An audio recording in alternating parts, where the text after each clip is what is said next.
आप देख रहे हैं खबरों का डबल डोज 1 और 11। आपके साथ मैं नेहा बाथम। नमस्कार, आपके साथ मैं हूं नवजोत रंधावा। और बड़ी खबर जिस पर लगातार आज तक की नजर बनी है, सत्र खत्म, लेकिन विपक्ष ने आज पैदल मार्च किया।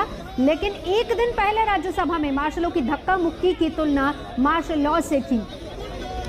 राहुल गांधी समेत तमाम विपक्षी नेता पैदल मार्च करते हुए इसमें शामिल हुए। सबने मार्शलों को लेकर कड़े तेवर दिखाए। कहा कि महिला सांसदों से धक्का मुक्की की गई, हमारी आवाज दबाई गई, बात रखने नहीं दी गई।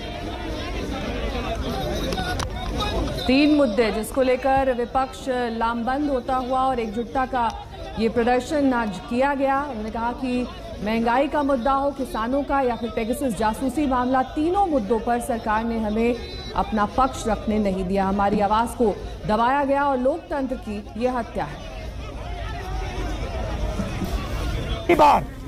पहली बार राज्यसभा में सांसदों की पिटाई की गई है।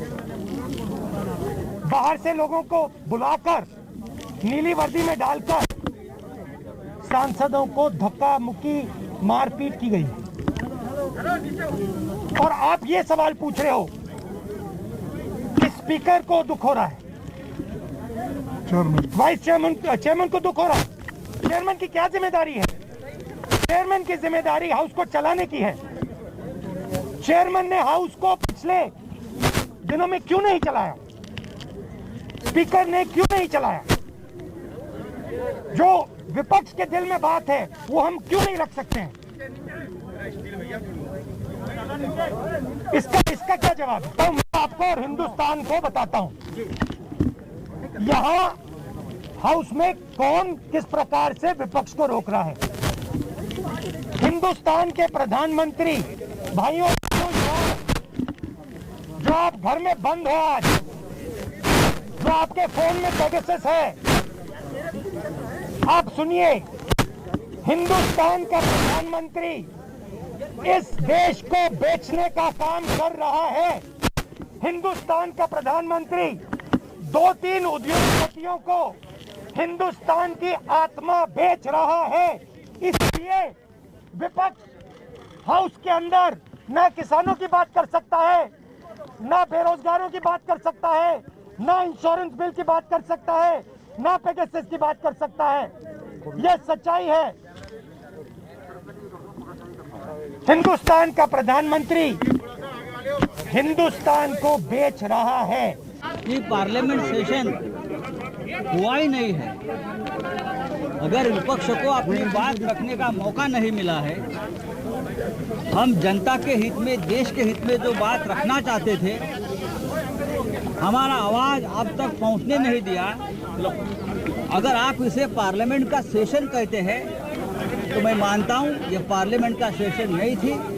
हमारे सबके सामने हमने कल देखा है, लोकतंत्र की हत्या हुई हमने देखा है, हमारे आंखों से देखा है।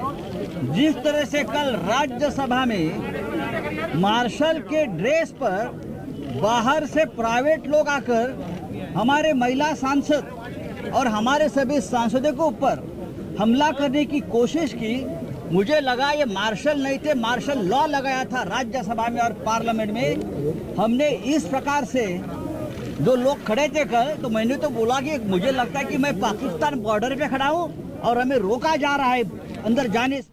सदन में चर्चा करनी होती है, सदन को इस प्रकार से धो डालना, सदन में चर्चा न करना, ये पराकाष्ठा होती है अराजकता का। और इसी पराकाष्ठा को कांग्रेस पार्टी के नेतृत्व ने प्रदर्शित किया है।